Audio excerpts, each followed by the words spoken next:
होता सबेरवा माई मोरे लड़िका बनी गईनी हो, ठुनुकई लगनी ना माई मोरे घुघुरी बतसवा हो के, ठुनुकई लगनी ना माई मोरे घुघुरी बतसवा हो के, ठुनुकई लगनी ना।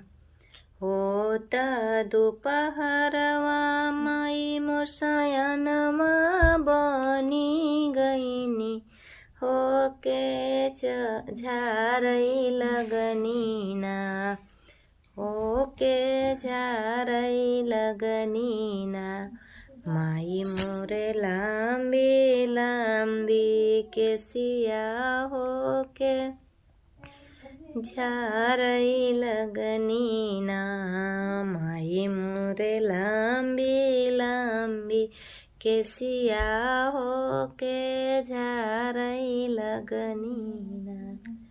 होता सझैया माई मोरे बुढ़िया बनी गईनी हो के, चली हो भैनी ना हो के, चली हो भैनी ना माई मोरे गाँवा के ओरिया हो के, चली हो भैनी ना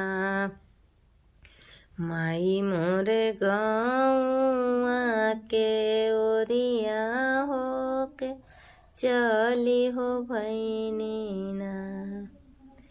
अपने त बैठई माई मोरे निबिया के छैया हो के, भेजई लगनी ना हो के, भेजई लगनी ना माई मोरे अपना सेवकवा हो के, भेजई लगनी ना माई मोरे अपना सेवकवा हो के, भेजई लगनी ना।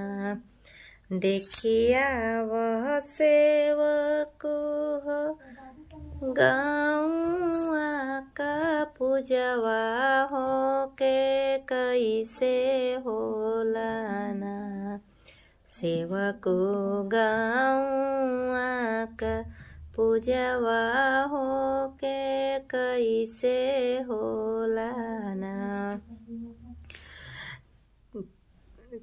गरीबवा घरे देखनी माई मोरे तेले का तेलहिया हो, या मीरवा घरवाना हो, या मीरवा घरवाना माई मोरे घिए का घियहिया हो, मीरवा घरवाना माई मोरे घिए का घियहिया हो, मीरवा घरवाना माई मोरे बोलाई जय जय करवा हो, सब सेवकन घरवाना माई मोरे बोलाई जय जय करवा हो, सब सेवकन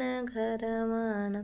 तो हेलो दोस्तों, नमस्ते। मेरा अगर भजन अच्छा लगा होगा, देवी माँ का गीत है, प्यारा छोटा सा गीत है, प्यारा सा गीत है। अगर आप लोग को अच्छा लगा तो फुल वीडियो वॉच करके जाइएगा, लाइक कमेंट शेयर सब्सक्राइब जरूर करिएगा, लाइक करिएगा, कमेंट करिएगा। माता रानी के लिए आप लोग जरूर ये इतना जरूर कृपा बनाए रहेगा। इस वीडियो को इतना शेयर करिए, इतना शेयर करिए कि लाखों तक व्यूज इसका जाना चाहिए। हे माता रानी, हम आपसे प्रार्थना करती हूँ सभी लोग इसको जरूर देखिएगा और शेयर करिएगा, एक दूसरों को शेयर करिए और ज़्यादातर प्यार दुलार दीजिए। इसीलिए हम आप लोग को अलविदा लेती हूँ। तब तक के लिए नमस्ते, प्रणाम, हर हर महादेव, जय माता दी। ये भोलेनाथ भी हैं देखिए, और ज़रूर